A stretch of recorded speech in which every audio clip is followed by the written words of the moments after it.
segalanya bagiku. Hadirmu di hidupku, terutama bagiku. Penyertaan-Mu Tuhan, segalanya bagiku. Hadir-Mu di hidupku, terutama bagiku. Anugerah-Mu,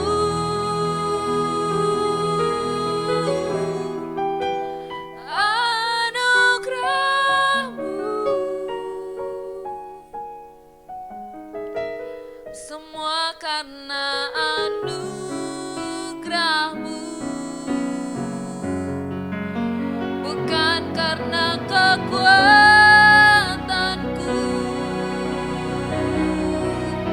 Anugerah-Mu,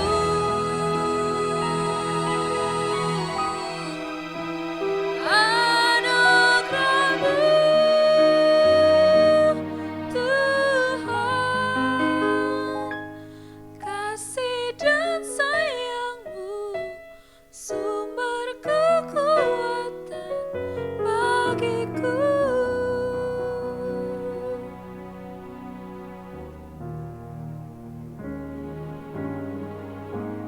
Terima kasih Tuhan Yesus. Penyertaan-Mu Tuhan, segalanya bagiku.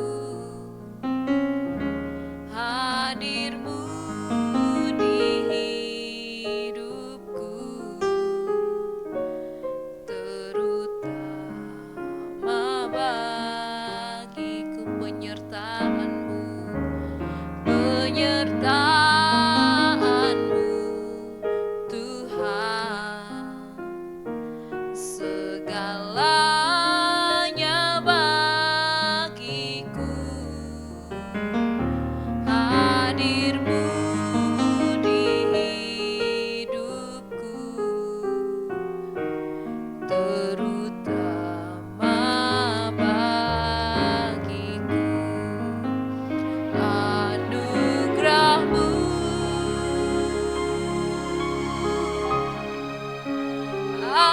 anugerah-Mu, semua karena anugerah-Mu, bukan karena kekuatanku.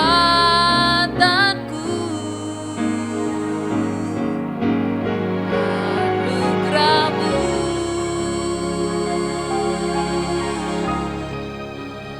anugerah-Mu, Tuhan, kasih dan sayang-Mu, sumber kekuatan bagiku. Terima kasih Tuhan Yesus untuk anugerah-Mu, untuk penyertaan-Mu di sepanjang hidup kami. Terima kasih Tuhan, Kau baik, sungguh baik, teramat baik. Saat ini kami siapkan hati kami ya Bapa. Lewat renungan hari ini berikan kami rema yang baru, pengertian yang baru Tuhan Yesus. Terima kasih Bapa di dalam nama Yesus. Haleluya. Amin. Shalom Bapak Ibu dan saudara-saudara sekalian. Pada hari ini kita akan melaksanakan renungan harian berjudul Kemenangan bagi orang yang berkenan kepada Allah, tertulis dari 1 Raja-Raja 20 dan 21. ketika Raja Ahab memerintah di Samaria, datanglah utusan Ben-Hadad Raja Aram untuk menyampaikan pesan demikian: istrimu, anak-anakmu yang cantik-cantik, emasmu dan perakmu adalah milikku. Besok pada waktu yang bersamaan seperti ini, aku akan mengirimkan para pegawai untuk menggeledah rumahmu. Apapun yang dikehendaki pegawaiku akan diambil dari rumahmu dan membawanya kepadaku. 1 Raja-Raja 20 ayat yang pertama sampai 6. Ben-Hadad telah bersekutu dengan 30 orang raja yang terdapat di sekitarnya dengan seluruh tentaranya untuk mengancam Ahab dan seluruh orang Samaria. Untuk menghadapi ancaman yang menakutkan itu, apa yang dilakukan oleh Raja Ahab? Pertama, berkoordinasi dengan seluruh tua-tua negeri, tertulis pada ayat yang ke-7. Ahab menyampaikan permasalahan yang sedang dihadapi kepada mereka. Mereka berembuk mencari solusi. Para tua-tua itu menyampaikan saran kepada Ahab demikian: jangan dengarkan dan jangan luluskan tekanan mereka yang mereka sampaikan. Sebagai raja, Ahab memandang baik usulan para tua-tua yang terdapat pada wilayah kerajaan itu. Tuhan menggunakan para tua-tua menjadi alat yang tepat di tangannya untuk menyampaikan kehendaknya untuk dilakukan orang-orang Israel sebagai umat pilihannya. Awalnya, Ahab menganggukkan pesan yang disampaikan Ben-Hadad. Setelah berkoordinasi dengan tua-tua negeri, Ahab memiliki kekuatan baru dan keberanian untuk menolak tuntutan Ben-Hadad. Kedua, Ahab menjawab tantangan Ben-Hadad, tertulis pada ayat yang ke-10 sampai 12. Untuk kedua kalinya Ben-Hadad menyuruh utusan untuk mengatakan ini kepada Ahab, demikian: beginilah kiranya para Allah menghukum aku, bahkan lebih lagi daripada itu, jika rakyat yang mengikut aku masih dapat menjemput seragam penuh debu puing Samaria. Artinya, Ben-Hadad bersama 30 raja yang telah bersekutu dengan dia akan menghancurkan Samaria, akan menjadikan Samaria menjadi puing-puing dan membakarnya menjadi debu. Sebagai ibu kota pemerintahan Israel Utara, Samaria akan dimusnahkan. Debunya pun akan dihabiskan. Untuk mendapatkan segenggam debu pun akan sulit, karena pertolongan Tuhan melalui pada para tua-tua negeri. Ahab menjawab tantangan Ben-Hadad demikian: orang yang baru menyandang pedang janganlah memegahkan diri seperti orang yang sudah menanggalkannya. Artinya, Ben-Hadad jangan menjadi orang yang sombong, jangan berlagak kuat, Jangan seperti orang yang selalu memenangkan perang. Jangan meremehkan orang lain. Mendengar jawaban Raja Ahab tersebut, Ben-Hadad mempersiapkan barisan untuk mengepung kota Samaria. Ketiga, supaya Ahab mengetahui bahwa Tuhan adalah Allah mereka, maka pada saat itu mereka menundukkan diri di hadapan Tuhan. Ketika Ben-Hadad berserta 30 raja sekutunya mempersiapkan tentaranya untuk menyerang kota Samaria, datanglah firman Tuhan kepada Ahab melalui salah seorang nabi demikian. Pada hari ini, aku akan menyerahkan mereka ke dalam tanganmu, supaya engkau tahu bahwa akulah Tuhan, kata Tuhan Allah pada ayat yang ke-13. Ia tidak pernah terlambat untuk menolong umatnya dari hal-hal yang menyesatkan. Pertolongannya datang sesuai dengan waktu yang ditentukannya. Pertolongan Tuhan datang pada waktu yang tepat. Hal ini perlu diketahui bukan karena kekuatan Ahab dan tentaranya, tetapi hanya karena pertolongan Tuhan semata-mata yang berlaku atas kehidupan mereka. Tuhan melakukan hal yang besar untuk menyadarkan Ahab akan Tuhan yang Maha Kuasa. Tuhan mengalahkan Ben-Hadad dalam peperangan supaya Ahab menyadari akan kekuatan Tuhan yang berpihak kepada mereka.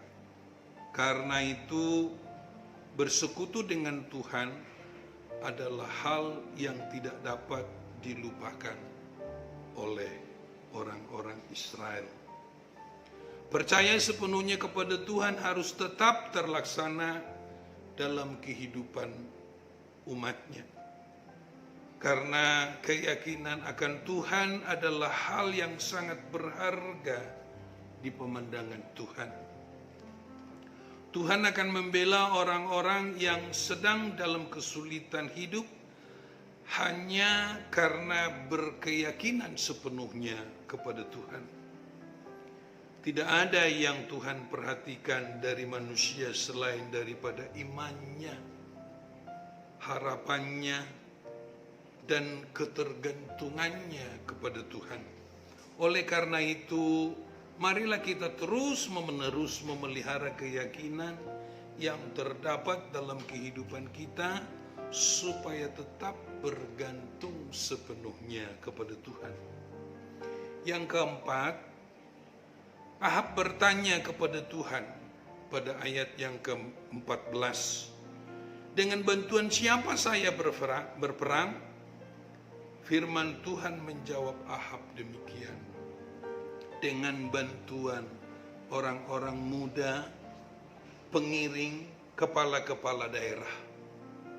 Setelah itu Ahab mengumpulkan orang-orang muda, pengiring, kepala-kepala daerah tersebut sejumlah 232 orang banyaknya.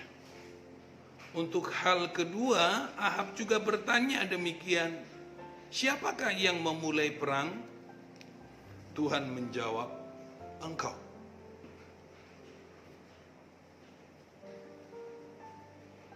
Untuk itu Ahab menanyakan tentang teknis perlawanan yang dilakukan Ahab.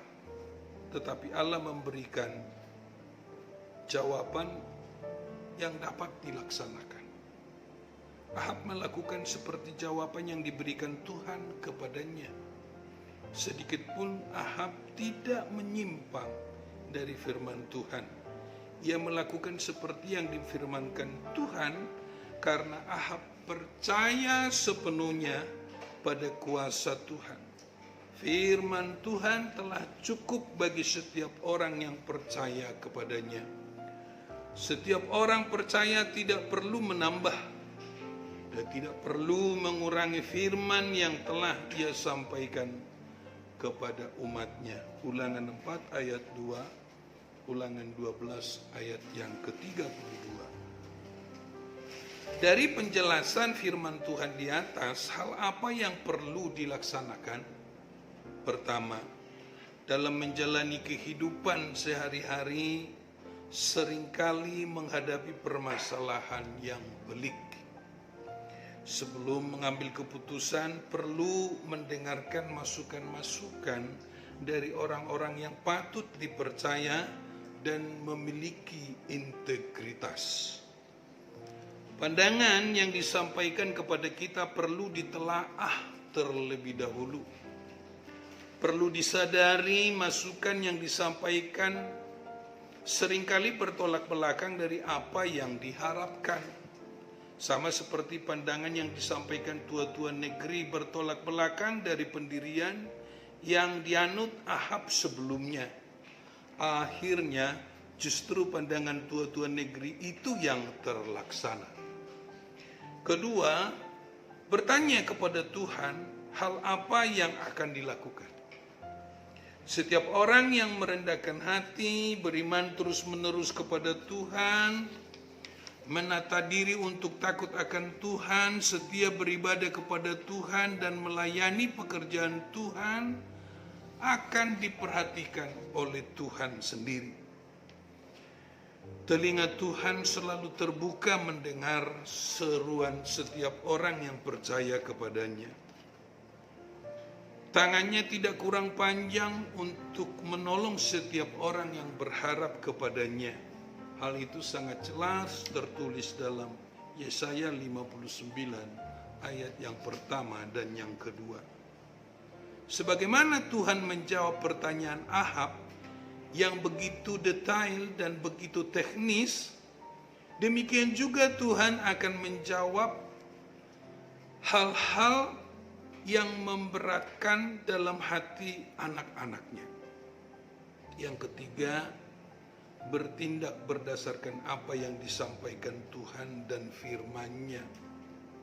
Setelah Tuhan menjawab setiap keluhan yang disampaikan, kita harus melakukan sesuatu berdasarkan petunjuk yang telah disampaikan.